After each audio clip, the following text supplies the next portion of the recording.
গ্রামের বাড়িতে বরাবরই আমার যেতে খুব ভালো লাগে। কেন ভালো লাগে বলতে পারবো না। কিন্তু আমার কাছে মনে হয় যে সবথেকে শান্তির এবং সুখের সময়গুলো আমি আমার শ্বশুরের এই গ্রামের বাড়িটিতে গিয়ে কাটাই।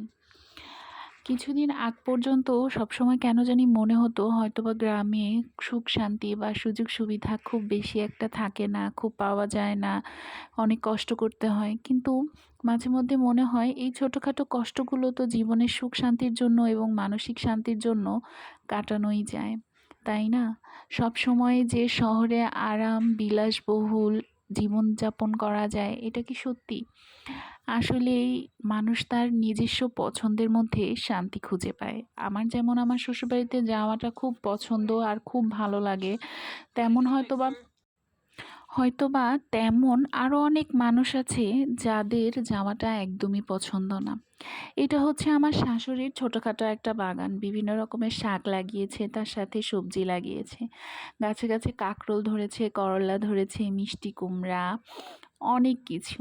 আর এই সব কিছুই না কেন জানি খুব ভাল লাগছিল। ওইদিন আমি চিন্তা করলাম ১০ মিনিটের জন্য নিজেকে একটা ছুটি দিয়ে শাশুড়িমার এই বাগানটা ঘুরে দেখি। যেমন বলা তেমন কাজই করেছি। ভিতরে চলে গিয়েছি, বাগানের ভিতরে ঢুকে বিভিন্ন রকমের সবজি আর শাকগুলোর ছবি তুলছিলাম। অনেক গাছ লাগিয়েছে, হয়তোবা আরও সবজি সামনে ধরবে। এখন হয়তোবা যেগুলোর সিজন এগুলোই ভালো করে হচ্ছে। আর এখান থেকে কিন্তু আমরা অনেক করল্লা ছিঁড়ে খেয়েছি, কাঁকরোল ছিঁড়ে খেয়েছি। এর আগে আমার শাশুড়ি সিম লাগিয়েছিল, তার সাথে লাউ লাগিয়েছিল। শীতকালেও অনেক সবজি লাগিয়েছিল। এই তো পেঁপে গাছগুলোও বড় হচ্ছে, কয়দিন পরে হয়তোবা এগুলোতেও পেঁপে ধরবে। তো মিষ্টি কুমড়াগুলোও খুব সুন্দর ছিল। আমরা একদিন খেয়েছি রান্না করে, অনেক মজার ছিল। যাই হোক, আমার শাশুড়ির এই ছোট্ট বাগানটা দেখে তো আমার খুব ভালো লেগেছে।